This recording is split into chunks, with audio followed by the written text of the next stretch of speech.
नमस्कार. श्री ज्ञानेश्वरी गुढार्थ दीपिका बाबाजी महाराज पंडित भाग 91.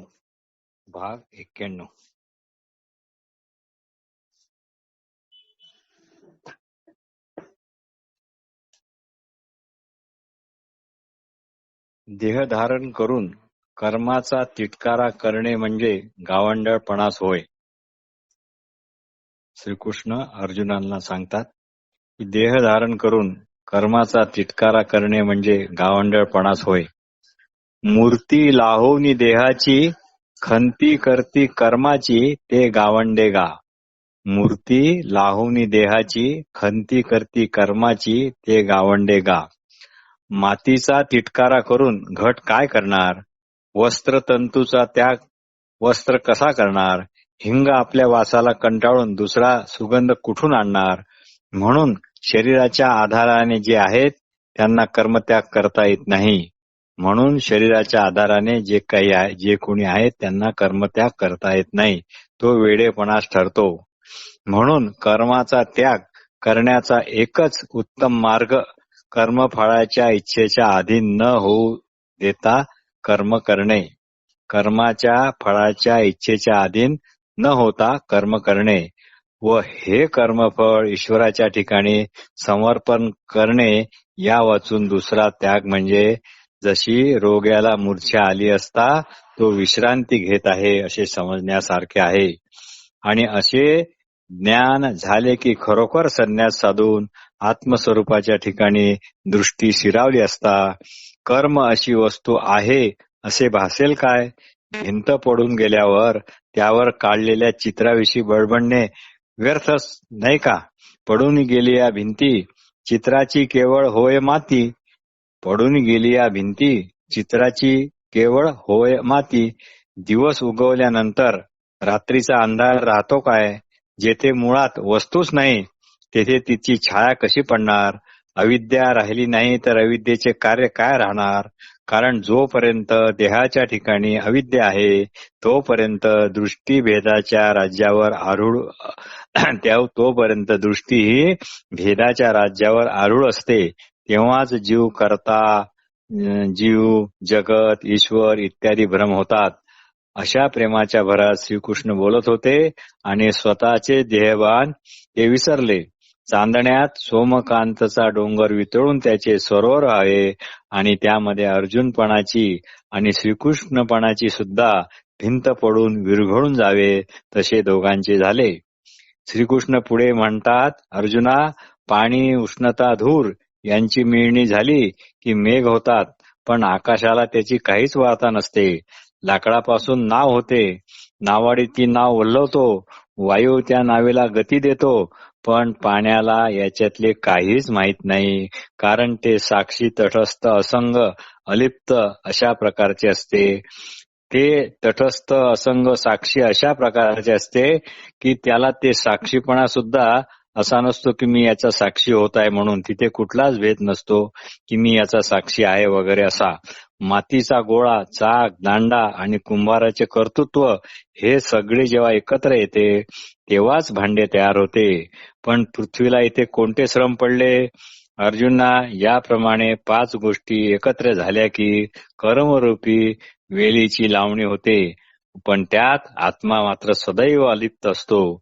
अधिष्ठान, इच्छा, द्वेष, सुख, दुःख, ज्ञान, अज्ञान इत्यादीच्या अभिव्यक्तीचे साधन म्हणजे शरीर, म्हणजे हे अधिष्ठान.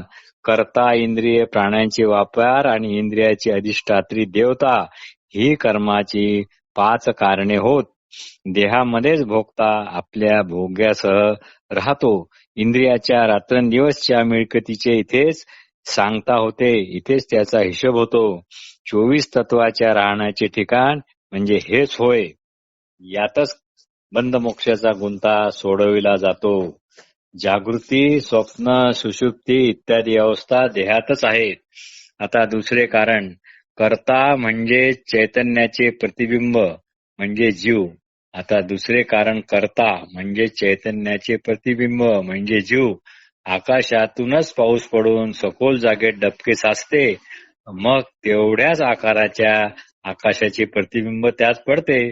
निद्रेत राजा आपले राजेपण विसरतो, तसे इथे आपल्या मूळ चैतन्य स्वरूपाचा विसर पडून देहाच्याच आकाराचे चैतन्य भासते. म्हणजेच चैतन्याचे प्रतिबिंब म्हणजे जीव. आकाशातून पाऊस पडला की सखोल जाग्यात जेवढे डबके साचते, मग तेवढ्या डबक्याच्या आकाराचेच प्रतिबिंब त्यात पडते.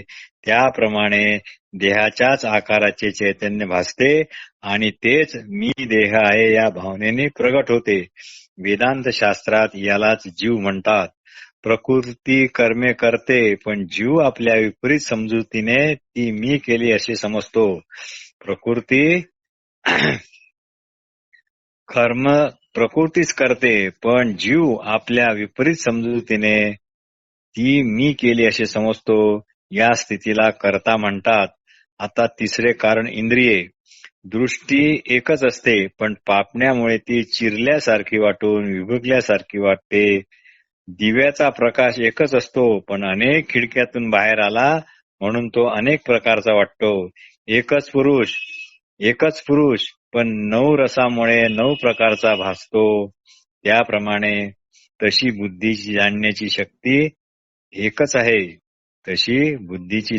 शक्ती एकच आहे.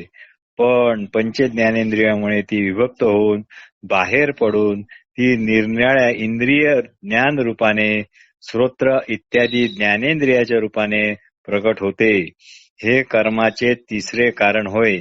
आता चौथे कारण आहे प्राणाचे व्यापार. एकच वायूचे 5 प्रकारे व्यापार होतात. चारीकडून एकत्र झालेले पाणी शेवटी पाणी म्हणून सरोवरातच एकच पाणी म्हणून वावरते किंवा एकच पाणी म्हणून असते. तशी वायूच्या ठिकाणी अखंड क्रियाशक्ती आहे, पण निरनिराळ्या स्थानात ती क्रियाशक्ती असल्यामुळे ती विभक्त वाटते. वाचेच्या ठिकाणी आली की ती क्रियाशक्ती बोलणे म्हणून संबोधल्या जाते. हाताच्या ठिकाणी ती क्रियाशक्ती आली की देणे घेणे होते.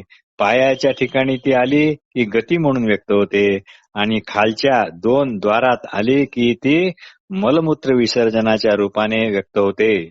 नाभीपासून हृदयापर्यंत असली की ती ही शक्ती प्राण म्हणून ओळखल्या जाते आणि हीच शक्ती जेव्हा वर जाते तेव्हा तिला उदान म्हणतात. खालून वाहिली की अपान, सर्व शरीरात व्यापली की व्यान आणि रसरूपाने शरीराच्या कान्याकोपऱ्यात पसरली की ती होते समान. तात्पर्य एकच क्रियाशक्ती निरनिराळ्या कार्यामुळे निरनिराळी अशी भासते. नाग, कुर्म, कुकर असे अजून कित्येक असे वायूचे प्रकार आहेत, प्राणाचे प्रकार आहेत.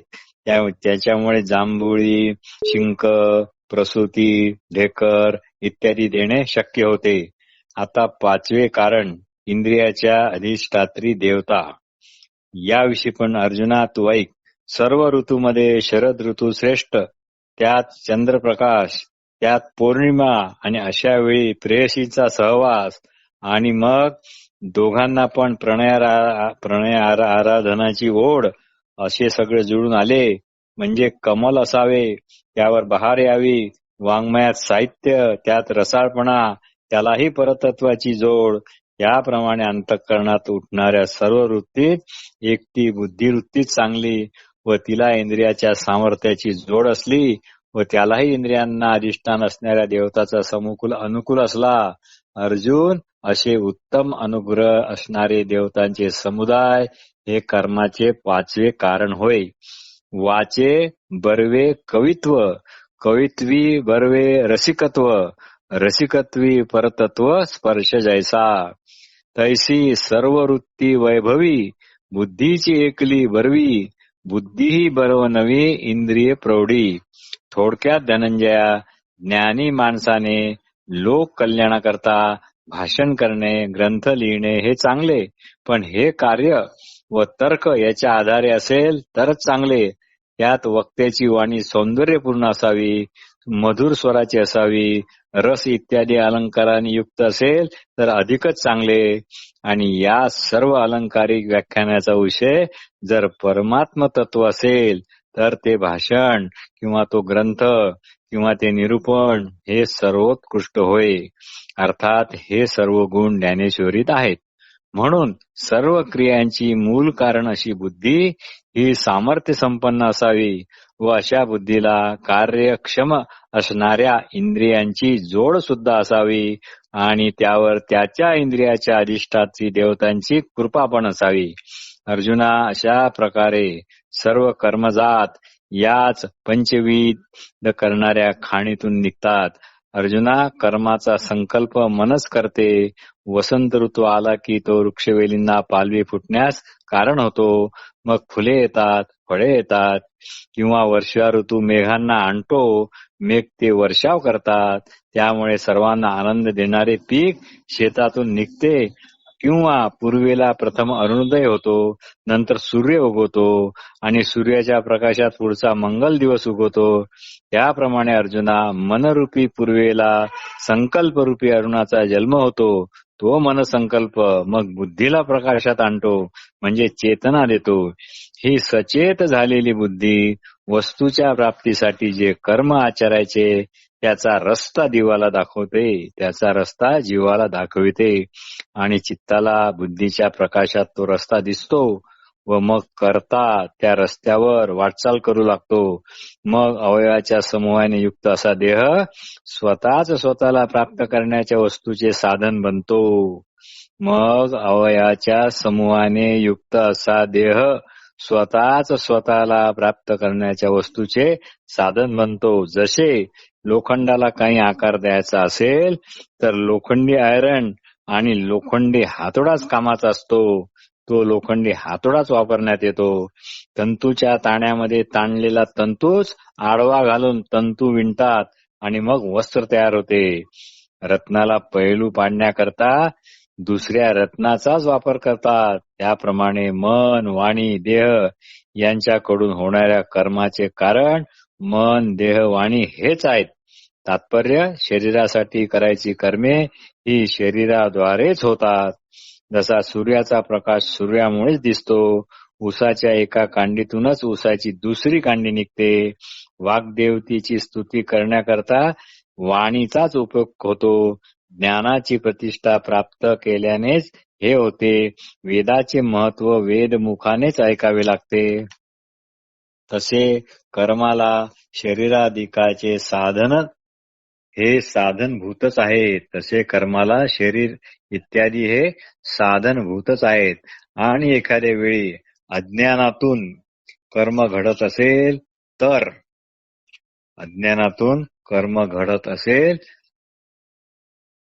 पण ते जर शास्त्रदृष्टीने योग्य असेल तर त्या कर्माला न्यायसंगतच म्हणावे लागते.